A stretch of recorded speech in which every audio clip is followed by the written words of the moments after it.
क्या होगा अगर मैं तुम्हें बताऊं कि दुनिया के कुछ सबसे दहशतनाक कल्ट कभी हेडलाइंस तक नहीं पहुंचे, ना इसलिए कि वो बेनुकसान थे, बल्कि इसलिए कि वो इतने खौफनाक थे कि उन्हें पब्लिक नहीं किया जा सकता था। The church of euthanasia, save the planet, kill yourself. ये एक एनवायरमेंटल मूवमेंट के तौर पर शुरू हुआ, मगर अंजाम मौत पर हुआ।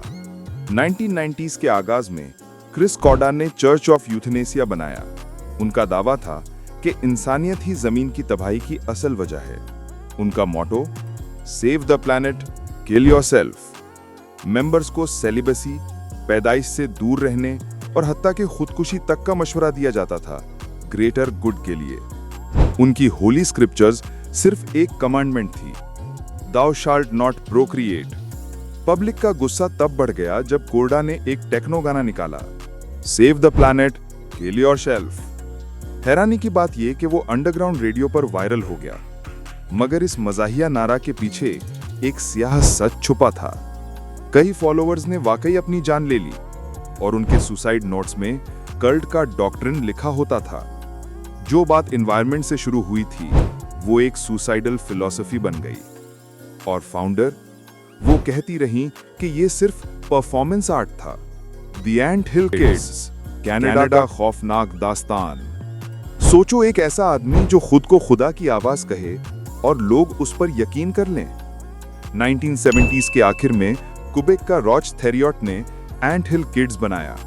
वो कयामत का खौफ और अजीब स्पिरिचुअल टीचिंग्स देता था। वो फॉलोअर्स को समझाता था कि दुनिया तबाह होने वाली है और सिर्फ वही लोग बचेंगे जो उसके हुक्म में रहेंगे। जल्द ही इताअत का मतलब आज़ाब बन गया।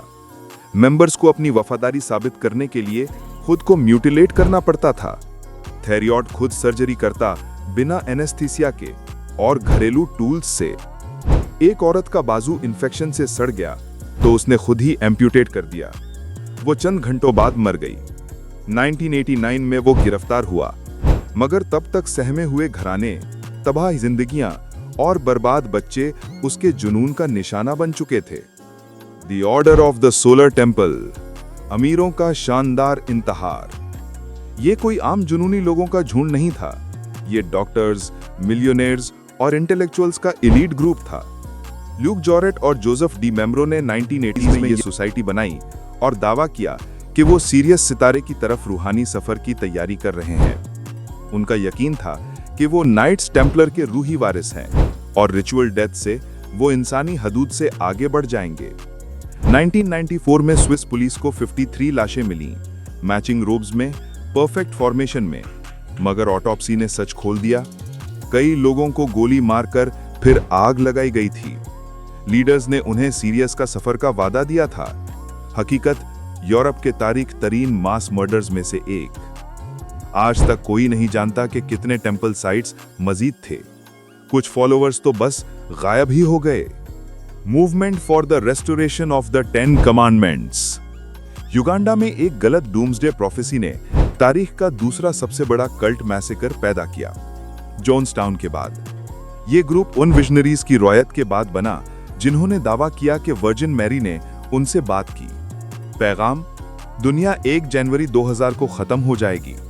फॉलोअर्स ने सब कुछ बेच दिया, गुनाह मकबूल कर लिए और निजात का इंतजार किया। जब कुछ भी ना हुआ, लीडर्स ने नई तारीख दे दी। फिर मार्च 2000 में 700 से ज्यादा लोगों को उनकी अपनी चर्च में जिंदा जला दिया गया। खिड़कियां बंद, दरवाजे लॉक, अंदर से गीत बज रहे थे और आग बढ़ रही थी। नियर बाय मास ग्रेव्स में 400 और लाशें मिली। लीडर्स गायब। सुपीरियर यूनिवर्सल अलाइनमेंट, गलत सितारे में पैदा हुए बच्चे।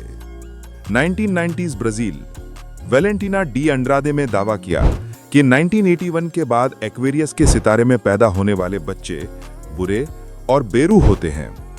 उसने सुपीरियर यूनिवर्सल अलाइनमेंट बनाया और फॉलोअर्स को समझाया कि ऐसे बच्चों को इंसानियत बचाने के लिए खत्म करना चाहिए। जल्द ही पुलिस ने जंगल में म्यूटिलेटेड लाशें दरियाफ्त की, छोटे लड़कों की जिनके आज़ा गायब थे। कई मेंबर्स ने एतराफ किया, ये सब वेलेंटिना के हुक्म पर होता था। अंड्राडे सालों गायब रहीं, फिर वापस आकर सब इनकार कर दिया। ब्राजील की मीडिया आज भी इसे साउथ अमेरिका की सबसे खौफनाक कल्ट केस कहती है। रजनीशी बायो टेरर अटैक। नेटफ्लिक्स ने उन्हें मशहूर किया, मगर वो पहले ही अमेरिका का अजीब तरीन जुर्म कर चुके थे। 1984 में भगवान श्री रजनीश ओशो के फॉलोअर्स ओरेगन में बेस बनाते हैं। लोकल इलेक्शंस में हार जाने का खौफ हुआ तो उन्होंने एक प्लान बनाया। टाउन के सैलेड बार्स को सैल्मोनेला से कंटामिनेट कर दो। 750 से ज्यादा लोग बीमार हो गए। यूएस हिस्ट्री का सबसे बड़ा बायो टेरर अटैक। सबने इनकार किया, मगर बाद में सबूत ने सब खोल दिया। उनका मकसद दीन नहीं, कंट्रोल था, और वो करीब था कि वो कामयाब हो जाते। ह्यूमन डिग्निटी चर्च, आग में पाक होकर। साउथ कोरिया का कम मशहूर मगर बेहद खौफनाक कल्ट। 1990s में बनने वाला ये ग्रुप रूह को आग से पाक करना पर यकीन रखता था। पहले सिंबॉलिक आग, फिर असल आग। मेंबर्स को कैंडल फ्लेम्स उनकी स्किन पर रखकर पाक किया जाता था। कुछ को अल्कोहल छिड़ककर आग लगा दी जाती। पुलिस ने जब रेड की तो जली हुई लाशें और मास ग्रेव्स मिले। लीडर कभी पकड़ा नहीं गया। इंटरनेट का पहला डूम्सडे। इंटरनेट वायरल का कॉन्सेप्ट शुरू भी नहीं हुआ था और ये कल्ट वायरल हो चुका था। मार्शल एप्पलवाइट और बॉनी नेटल्स में दावा किया कि अर्थ रिसाइकल होने वाली है। निजात सिर्फ हेलीबॉब कॉमेट के पीछे चलते शिप में है। 1997 में उन्होंने मैचिंग ट्रैक सूट्स, नाइकी के शूज पहने और जहर पी लिया। 39 लाशें एक कैलिफोर्निया मैंशन में सीधी कतारों में मिली। हर एक के पास $5 और 75 सेंट्स रखे थे सफर के लिए। और हैरानी कि उनकी वेबसाइट आज भी मौजूद है, heavensgate.com, जिन्हें लॉयलिस्ट चलाते हैं। चिल्ड्रन ऑफ द थंडर, आखिरे जमान के सिपाही। 3 बहन भाई जस्टिन टेलर, डॉन हेल्जर समझते थे कि वो खुदा के सिपाही हैं। उनका मकसद ब्राजील में एक यूटोपियन कॉलोनी बनाना। पैसा चाहिए तो कत्ल करो, लूट लो। उनके कत्ल की शिकार एक बुजुर्ग जोड़ा, एक जवान औरत और हत्ता के उनका अपना फॉलोअर भी बना। बॉडीज कट करके कंटेनर्स में सील की जाती और डेल्टा में फेंक दी जाती। जब पुलिस ने जस्टिन को पकड़ा, उसने कहा कि उसको फरिश्तों ने गाइड किया। जेल में उसने अपनी आंखें निकालकर तौबा की। The church of the lamb of God, Mormon Manson. Ervil LeBaron ने अपने आप को वन माइटी एंड स्ट्रॉन्ग कहा। उसने एक होली वॉर शुरू की राइवल सेक्ट्स के खिलाफ। 25 से ज्यादा कत्ल उसके ऑर्डर से लिंक हुए। फैमिली के लोग भी महफूज नहीं थे। प्रिजन में उसकी मौत के बाद उसकी किताब बुक ऑफ द न्यू कॉवेनेंट्स एक हिट लिस्ट बन गई। फॉलोअर्स कत्ल जारी रखते रहे सालों तक। मैनसन फैमिली, वो बुराई जो कभी नहीं मरती। चार्ल्स मैनसन का नाम सब जानते हैं, मगर लोग ये नहीं जानते कि उसका कल्ट पहले एक हिपी लव कम्यून था।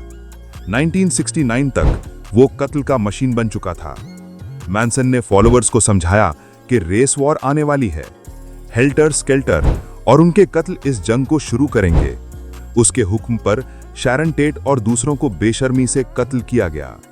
आज भी कुछ मेंबर्स उसकी हिमायत करते हैं। सबूत के कंट्रोल कभी कभी लीडर के बाद भी जिंदा रहता है। The family, children of God. 1960s का लव एंड पीस मूवमेंट, लेकिन अंदर सबसे गलीज क्राइम्स होता था। फाउंडर डेविड बर्ग ने फ्री लव का नारा दिया, मगर अंदर सिस्टमैटिक अब्यूज होता था। औरतें स्प्रेड गॉड्स लव के नाम पर इस्तेमाल की जाती थी। बच्चों तक को नहीं बख्शा गया।